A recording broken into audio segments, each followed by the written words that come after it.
Hello ladies and gentlemen, boys, girls, dogs, and cats, and welcome back to Common Level Up. Today we're here again. Welcome back to late World War I, on our way to running through world history, trying to get from World War I to World War II. Germany is like completely breaking France right now. Right after I was done finishing the recording of the last episode, all of a sudden they've totally broken France and made another major push. Oh, but here's this. The US have just joined the war. So that's going to be rough for the Central Powers once the American divisions get here. Let's see how many they actually have. Oh, Mexico joined the Central Powers. So they actually did it, those bastards. They are breaking the Mexicans in certain areas, but this is basically going to make it so not a lot of Americans can actually go and help in the front against Germany. Paris has like already almost fallen. It's insane. This is also another really bad thing for Italy, because if they actually do break France, then they'll reach around the other side of Italy, and Italy will have two fronts to fight, and only enough to really man one. Only enough divisions to really man one of those fronts. So it's going pretty bad. As you can see also, the north of France is like virtually undefended. There's a few Raj divisions up here, but that's about it actually. This is no longer trench warfare. All the trenches have been surpassed by the Germans and broken through. So the lines will actually move a lot faster around these areas. Paris is being defended by one Raj division. Actually, there's one more that's about to enter. But the Germans are winning the battle. And it looks like even if that one Raj division does enter, yeah, like they just did, they're still going to lose Paris fairly soon. The Americans are advancing down into Mexico, and actually Japan just made a naval invasion against Mexico as well, which is absolutely fantastic in my opinion. Well, three French and 2 Serbians were just encircled up here in the north, which is pretty good for this front, seeing as it's been stale for the longest of time, and both sides are really looking for a break. Again, really quick, I'd like to thank my patrons, Foosh, Rodney, Samuel Bjornsson, Jeremy Houston, and Infinisum Gamer for supporting this channel and all its strange, weird videos that it makes. If it makes you happy, please consider going and supporting me on Patreon. I would really appreciate it. Oh man. Yeah, that's the Soviet Union has been actually supporting the Central Powers through volunteers. Yeah, see, they have volunteers to like almost every Central Powers nation, and they're probably creating quite the army. They have already created the Comintern, which is also interesting. Alright boys, it's October of 1918. I've let the game run for a while, and as you can see, Germany is still breaking France, or they're trying at least. It's been stalled, and they've actually been driven a little bit away from Paris. But one other thing happened over here in Belgium. Belgium actually broke Germany on the French-German border, roughly. And there's a ton of American, French, and Belgian divisions that have poured into this little schlong that has dipped itself into Germany. It has not cut off all of Germany's divisions, and if it had done that, then that would have been devastating and probably would have lost Germany the war. I'm kind of waiting to see what happens with this. I think either side could still win, but we're seeing more and more signs that the Central Powers are going to win World War I here. Serbia did finally capitulate, which is good for the Entente, but there's still a front down here. Actually, there's 2 now. There's Montenegro, which has mostly Japanese and British Raj.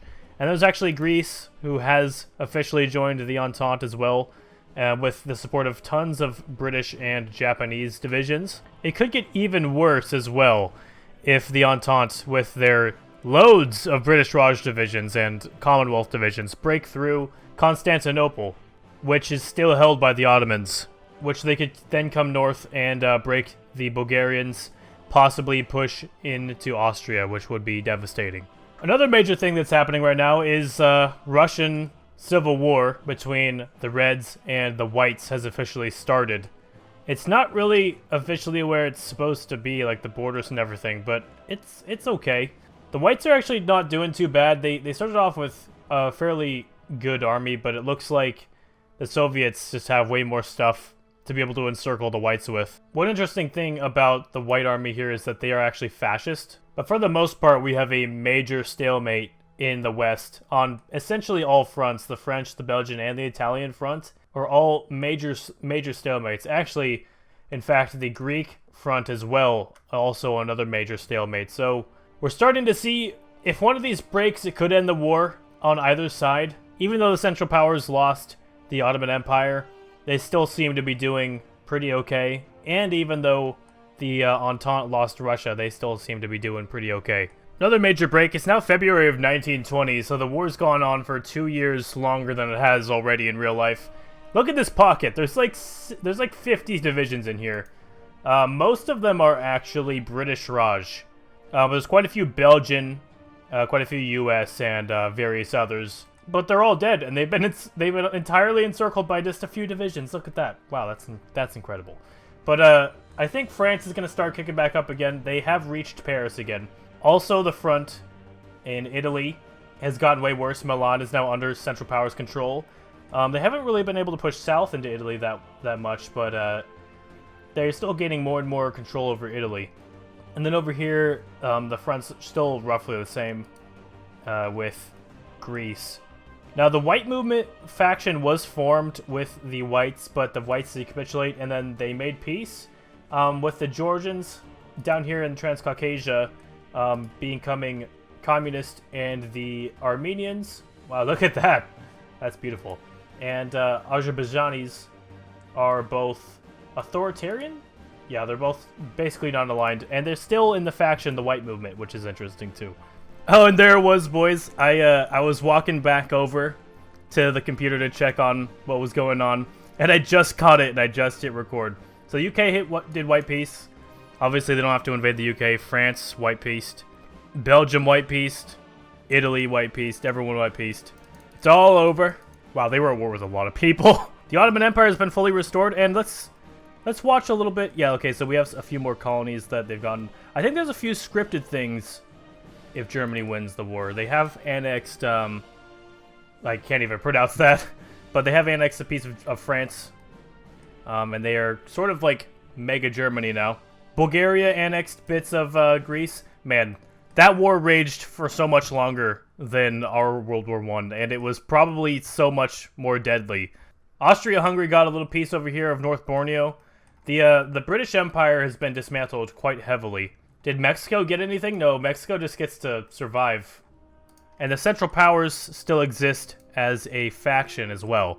Well, boys, we're going to get to see what World War II looks like after a Central Powers victory. It's going to be quite similar to just normal Hearts of Iron, except it's going to have borders that resemble this instead, which are going to be really fun to watch, in my opinion. But thank you very much for watching, guys. The next episode will probably be early World War II, show a little bit of interwar era. I don't think too much is going to happen in interwar, but basically I'm just going to have to let this run for a while first. But yeah, I hope you're excited. Thank you very much for watching, and I'll see you guys all next time. Peace. Hey guys, this is a little post-filming edit. I just wanted to say thank you for all the support on the first episode. It got a ton of views, and it did really well in like the very first day too. Usually like when I upload something that does good, it'll do normal for the first day, but then like the second or third, it'll do super good all of a sudden. But thank you. This series is going to be really fun to watch, and thank you for watching part 2. I also wanted to ask you that if you do support and like the content on this channel, please consider supporting it on Patreon. Basically what happened with the first episode, it did pretty good for about the first half of its views that it got. Then the second half of its views, it got demonetized unfairly. I did appeal it, and it did get remonetized, but I lost half of its views, so it only made like half the money it's supposed to. So that's really annoying. That kind of stuff happens all the time. So if you want to support my channel, a really good way to do it is to do that, just in case I get demonetized unfairly even more.